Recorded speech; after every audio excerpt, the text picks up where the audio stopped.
Well, hey folks, real honestly, what you're wrestling. This is Rapid Fire episode 79. WWE news to talk about here from the perspective of me, a fellow wrestling fan, to all other fellow wrestling fans. Not a reporter. I'm not somebody with inside sources. I've never claimed to be. So, for anybody that thinks I am, no. I just give my opinions on stuff that I observe in matches or moments or whatever, past pay-per-views, current stuff. It doesn't really matter. I just give my opinions. Just a wrestling fan of 30 plus years. That's all it is. But anyway, I digress. This has to do with a couple of WWE releases. I'm just going to start off with one. People have been asking me. I talked about it with the Derb on our latest game stream that happened right before SmackDown Live. But if you want kind of a bullet point version of it, you can watch that game stream if you want to hear our opinions. I encourage that you do, but I'll give my opinions here. Dean Ambrose's WWE release. Is it a work? Is it a shoot? WWE did release an official statement on their, on WWE.com, saying he will not re-up his contract after it expires in April, and then they hope that he will be back with WWE one day.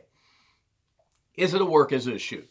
Let's go with if it's a work. It's a brilliant work if so. It is a way to pretty much maybe make Dean the type of heel where he just doesn't care, or he's going to leave, or they want to try and get a groundswell of support for him, and maybe he'll see the fans don't want him to leave. I have seen people divided on the whole thing. Some people don't care if he leaves. Some people do care if he leaves. I'm in the camp where I'm not shocked if he wants to leave, but if it's a work, it is a brilliant work, and who knows, maybe he'll do something big at Mania, and it'll start a big, career upswing for him. It's very unlikely a work, though. It would be great if it was. But let's go with if it's real. I wouldn't blame Dean Ambrose if he wanted to leave. He fought for years and years and years, did get to WWE. He was in NXT for a while. They got called, the early version of NXT. He got called up along with Roman and Seth Rollins as a Shield. The problem is whenever they tried to make Dean a singles wrestler, they never fully got behind him. I mean, yeah, they gave him a 353-day U.S. title reign. I can name maybe 12 times he defended the title on TV or on pay-per-view. And, I mean, I'm including both of those. I mean, maybe on house shows, whatever, but he had such an unremarkable U.S. title reign. He had that feud with Bray Wyatt a little bit later in the year, which had the hologram in the Hell in a Cell and then the exploding TV at TLC. That was a bad idea. He did have a nice feud with Kevin Owens over the Intercontinental title. He then had that feud with Brock Lesnar, that Mania 32 match. He did have the WWE title for a few months, cashing in Money in the Bank and on Seth Rollins that very night after winning it.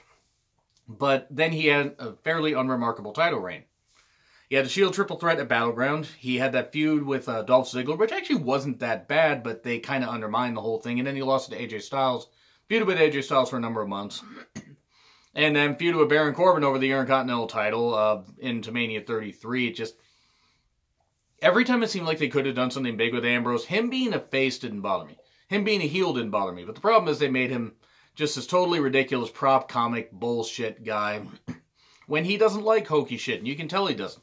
Now, he does some pretty good comedy. He actually did pretty well in that feud with Jericho. Even though that feud with Jericho wasn't all that good. The Ambrose Asylum, anybody? Yeah, that wasn't all that good. He did do that Stone Cold podcast in 2016, which did him no favors. People saw him as somebody that just didn't care about being the top guy, that he wasn't motivated. This, that. I didn't have as much of an issue with Ambrose doing the podcast, because he doesn't like social media. He doesn't like, he doesn't really like interviews. I know that he loves wrestling, and he has worked hard at it. And, him and Renee love each other, but he seems like the kind of guy that would rather not do all the traveling. And I don't blame him. He's been able to help out his family, especially his mom. He's been able to find the now love of his life, Renee. They seem very happy together. There's been some good, there's been some bad in his career. I'm disappointed that he wants to leave because the final straw to me, and how I could kind of tell that maybe something was going to happen. I mean, I didn't think he was going to get released, but I thought, oh, maybe he would ask for some time off. But shit, from the time he turned heel right after Reigns announced his leukemia had returned, and again, all best wishes to Roman Reigns. I hope he recovers. He's filming a movie with The Rock. Hopefully he can recover and he can come back to the ring. And even if he can't recover and come back to the ring, hopefully Roman can have a successful, happy life, just either in movies or with and just be able to watch his kids grow up and grow old with his wife. So hopefully that can be the case. Now, back to Ambrose. They had him turn heel on Seth Rollins right after they won the tag titles. That was great. That was great on the same night that Roman Reigns announced his leukemia return. Cool, okay. And then they butchered the whole damn thing because at first, okay, they had Dean not really say anything and Seth kept trying to call him out. That was fine. But then they had Dean getting injections and wearing a gas mask and doing this kind of stuff where the fans were all diseased and he had to protect himself. That killed his credibility dead right there as a heel. And I mean, people argued against it. They go, well, give it a chance to go. I knew it was not going to work, and it didn't work. It didn't work at Survivor Series. It didn't work in any of this stuff. It didn't work. It didn't work from there to Survivor Series to TLC, that limp match that he had with Rollins, where it should have been an out-and-out fight. It should have been a street fight or something. It wasn't. They were creatively handcuffed. It was so fucking bad. And then he lost the Intercontinental title. Lashley pinned him, I think it was a couple weeks before the Rumble, so it was a couple weeks ago. Whatever. I have nothing against Lashley winning the Intercontinental title, but Ambrose had one of the weakest Intercontinental title reigns ever. Now, is Ambrose the best wrestler in the world? No. Is he the best character in the world? No. But is he somebody they could have marketed? Yeah, they could have. And creatively, they really didn't do a ton with him. Now, I'm not saying that it's all on them. Maybe some's on him. Maybe he wasn't the hardest working guy like they wanted him to be. Maybe it was because he didn't like social media. Maybe because of a variety of reasons. Maybe Ambrose is going through a lot of shit that we don't know about. I don't have the answers to it. I don't know the guy personally. The guy doesn't have social media, and even if he did, I don't think he'd really respond to that much stuff because he likes to be private, and that's totally fine. Renee, less so on social media. I mean, she doesn't share everything, but she's more active on social media than Dean is. But looking at, if it's a work, it's a brilliant work by WWE. If it's a shoot, it's totally real, and Ambrose is going to be gone from WWE after April. Maybe they will have him do something at the show of shows and have him put somebody over, since his contract, I think, runs out sometime at the end of April. So I don't know what the future holds. He could end up re-signing with WWE. Maybe they promise him some stuff. He gets it in writing, and he decides to stick around. Now, with Ambrose, where could he go? He could go to Ring of Honor. He'd go to Impact, and he could join Ohio versus everything, since he, apparently has ties to, since he apparently could have ties to the group, which would be fine. I don't like Sami Callihan, but it is what it is. I have nothing against the other two members in the group. But that would be a nice little shot in the arm. He could be Jon Moxley again. He could go to Ring of Honor and be Jon Moxley. He could go to AEW. He could take some time off. Because if his contract runs out and they aren't going to give him a 90-day no-compete clause, he could show up at Double or Nothing. He could go to Japan. He could do a whole lot of stuff. There are options for him to do things. He could work some of the independents. He could do whatever. He could take time off. He could never wrestle again. I mean, I don't think that's going to be the case. I think he will wrestle again. Because he's going to be 34 later this year, I think, like in December. So it's not like he doesn't have time left in the ring. The problem is, Ambrose has beat his body up so damn much, it took him a while to come back from that that arm injury that he had. It was an elbow injury, and I can't remember if it was his bicep or his tricep that got torn. But I know that he almost died because of a bad infection that he got. Fortunately, he didn't. And the WWE Chronicle video, I want to go back to that really, really quick, and I'll finish up on this. I really do feel for Ambrose, because it felt like he wasn't very appreciated, and then maybe WWE fans expected too much and this kind of stuff and thought it was a glamorous lifestyle. And it can be glamorous, except it's all to travel and all that stuff. Dean seemed done during that Chronicle. He didn't like being filmed necessarily. He doesn't like the invasion of privacy. Maybe he wants to get back to having fun in wrestling. He has been with WWE for a number of years. I think it's 8. I think it's 7 or 8 at this point. Actually, it's probably closer to 8. I don't blame him if he wants to leave. He was never going to be featured as the guy. They could have put him back on SmackDown. He would have been featured as the guy. The bottom line is Ambrose is probably just going to be mid-card at best. And you guys can have your opinions on Ambrose. I personally like the guy. I would like to have seen him pushed in the main event. But he wasn't going to be. So, if it's a work, hopefully WWE uses him. Hopefully WWE will use him correctly if they can convince him to, obviously they will have him re-signed and everything. But if not, best of luck to Ambrose wherever the hell he goes. And as fans of Ambrose, if you're watching this and you're a fan of Dean Ambrose, support the guy. Even if the guy doesn't wrestle for a number of months. And also, with Renee Young, in regards to Renee Young, I'm going to kind of tie this whole thing in. People need to leave Renee Young alone in regards to what Dean's going to do, She's got her own thing to do as far as like being on Raw commentary. I'm sure that she's probably been trying to get through Dean or whatever. It's their business. It's their life. I'm not going to be here to speculate. Maybe he just told her finally, I'm done. With WWE. Could this mean that Renee could be on her way out of the company? I don't know her contract says. I don't know if she wants to stick around. She could leave. She could get a job at like ESPN. She could get a job with AEW. She could do something like that. She could be there with him at ringside and just go like, as a couple, like, to AEW, New Japan, wherever, that kind of stuff. I don't know. I mean, would I blame Renee Young if she decided to follow suit soon after? She's been with the company for a number of years, and she could go. So we'll see what happens, but people need to kind of back off on Renee. Oh, where's Dean going? Where's Dean going? Where's Dean going? She doesn't know you guys. Fucking explanation. She doesn't know anybody an explanation. No wrestler owes an explanation to anybody as to why they want to leave. Do I respect Dean for going out on his own terms? Absolutely. And hopefully he will be happy. And now we're going to go into a couple stories that are going to be kind of quick. Hideo Itami, now Kenta, had his final match in 205 Live, apparently, and was granted his release. He had too many injuries, especially that shoulder injury right before what would have been, I think it was what would have been right before TakeOver. I think TakeOver Unstoppable. And then he wasn't able to recover. He was possibly going to beat Kevin Owens at the at the Beast in the East Japanese show, and you may have seen Hideo get that lengthy NXT title run. So let's say that happens. Let's say he gets the lengthy NXT title run instead of Balor. Balor still would have been over. Balor probably would have taken the title off of Itami at some point, and then Balor would have dropped it to Samoa Joe or something like that. I don't know who attacks Itami in the parking lot. It could have been Samoa Joe. Could have been Kevin Owens. Could have been Balor. Who the fuck knows? Could have been Tyler Breeze. We're never going to know what happened there. Hideo, though, did end up coming back from that shoulder injury. Faced off against Austin Aries. He had a budding feud with Austin Aries. Then he got hurt. I think he got a concussion. Was out for a little bit. And then was brought to 205 Live. Now, honestly, Itami being on 205 Live probably was the best call because it was the best use for him. But he wasn't the same. And I mean, not many people would be. He may have never fully recovered from that shoulder injury. It may have taken a lot out of him. And maybe other injuries piled up. Maybe his fat creative had nothing for him and he just wasn't going to do anything no matter what.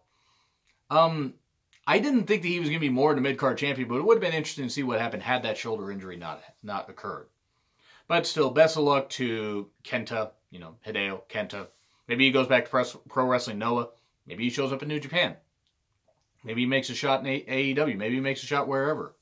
The bottom line is that guy's going to have options. Now, I mean, I know that he is a bit older and a bit seen as injury prone, but maybe he just does these kind of moves. Maybe he just, makes a move somewhere else to a big company and does well and then maybe retires after some point. He's going to be money somewhere else. It just wasn't going to work out in WWE. And now we go to Ember's injury. Yeah, Ember apparently needs elbow surgery, and she's either going to be out past Mania or this is going to be a short-term surgery and she'll be back before Mania. Probably going to be out past Mania. Now, it's unfortunate, but let's be honest, Ember was only going to be maybe in the Women's Battle Royal if they decide to have one of those. And it's nothing against Ember, no slight against her. I want her to recover, I want her to get better, I want her to possibly jump to SmackDown after she comes back from her elbow surgery and maybe faces Asuka at SummerSlam. If Asuka is still the champion at that time, hey, that'd be a way to do that, and you have Ember just automatically ascend and win the title. Now, yeah, you could go with Sonya, you could go with that kind of stuff. And I love Sonya, but I'm kind of worried they're going to have her and Mandy as a tag team for a good while. I'm going to get to the tag teams here in a second. But with Ember's injury, it's unfortunate, but credit to her for working through it, by the way, in the Royal Rumble. I mean, I think she worked for like close to 50 minutes. So that was good stuff by her. But hopefully she can recover and hopefully she can become a champion. Move her to SmackDown. It would be a good way to use her. Now we move on to the women's tag titles. Is it going to hurt or help the women's division? I want to give a big thanks to Evelina WWE for this. Because I was going to make this a solo video, and I decided I'll just save it for the end here. So, Here's my opinion on the women's tag titles. I have been pushing for women's tag team titles for a while, or at least a women's mid-card title. Big shout out to the Derbinator for that, because he was actually the one that was like, suggested a women's intercontinental title or something for the women to compete for, so they're not competing in endless tag team matches or endless 6-woman tag or 8-woman tag matches.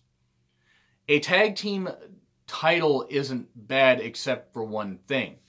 Take a look at how many women they have on Raw. Take a look at how many women they have on SmackDown.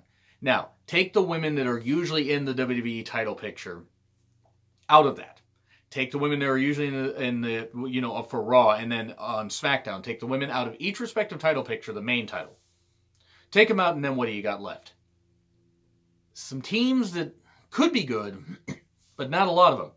You got like Mandy and Sonya on SmackDown, the Iconics on SmackDown. You could possibly, if you wanted to have like a team or whatever, I mean, if Nikki Cross isn't officially on either brand, because Nikki, I know, is teaming with Alicia to face Sasha and Bayley this coming Monday on Raw. You have like, so Sonya and Mandy and you know, the Iconics. Okay, on Raw you have Sasha and Bayley.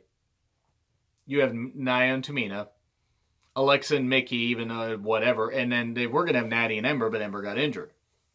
They don't have enough teams. I like the idea of having a women's tag team title, and maybe it will prove me wrong, and they will bring up other teams, and they will have other women, and they'll have whatever team, whether it's on Raw or SmackDown, go to NXT house shows and defend against like Io Shirai, Kairi Sane, Bianca and somebody. I mean, I don't know, Bianca and Aaliyah, if you want to go that route. Even though Bianca seems to be a face, you could have them face off against Jessamine Duke and Marina Shafir, even though they are not nearly worthy or close enough to being ready to compete for tag team gold. Or you could have, if on the main roster, if you call Shayna at some point, you could have Shayna and Ronda team up. And they could be a pretty good force. You could have something like that. I don't know what's going to happen with the women's tag titles. I don't know who's going to win. I think there's a pretty good chance it could be Nia and Tamina. It will hopefully be Sasha and Bayley, even though I'd rather have them feuding. There's a good opportunity to use this to boost the attendance and boost the unpredictability of NXT house shows. And maybe, like, you know, SmackDown or Raw house shows, and have teams from NXT show up. And maybe you even have women from the NXT UK women's division show up and compete. So there's a good way to use this as a mid-card title, but I have a feeling this is going to peter out. And I feel so bad for saying that, because I pushed for so long for the idea of women's tag team titles. But taking an objective view at it, and an objective look, I'm starting to think that it's just going to hamper a whole lot of women. Like, example, you take Sasha and Bayley and put them in a tag team. Okay, one, these two should be feuding. Now, they're probably trying to get the women's, the 4 horsewomen of MMA versus 4 horsewomen of WWE out of the way by either the Chamber, which they could do by the Chamber. I mean, I don't know. They might do it at Fastlane. They ain't going to do it at Mania, because you got to have Ronda and Becky main event that. And they're going to throw Charlotte in there. Just saying that right here. They're going to throw Charlotte in there. Let's all accept it. Even though we don't want to, it's going to happen. But the Iconics are a team that I think, quite frankly, should win the belts. They should. You have 6 teams, and it's pretty much all the women that aren't involved in the main title programs right now. One, you should only have 2 teams from SmackDown, and you should have 1 team from NXT there. And I know that sounds like a dick move to say. You could have Naomi and Carmella, I guess, be a team. I mean, I guess they're not really doing anything. Carmella's just been kind of, you know, like the side piece for Truth. And no, that's not me being mean. She's just been his hanger-on. So Naomi and Carmella teaming up or whatever, and Naomi getting a chance to beat up Mandy inside the Chamber. Cool. Good idea. I want the women's tag titles to succeed. I think it's going to take away from so many potential, like, single stars, like, that you could use. Now, using Alexa in tag teams to get her back in the groove and everything, since she has had such a long layoff, is a good idea. Natty being in a tag team isn't necessarily the worst idea either. Lacey Evans, I don't know what you do with Lacey Evans. She is somebody that, if they fit her on Raw, she could team with Natty. You could turn Natty heel, even though Natty's great.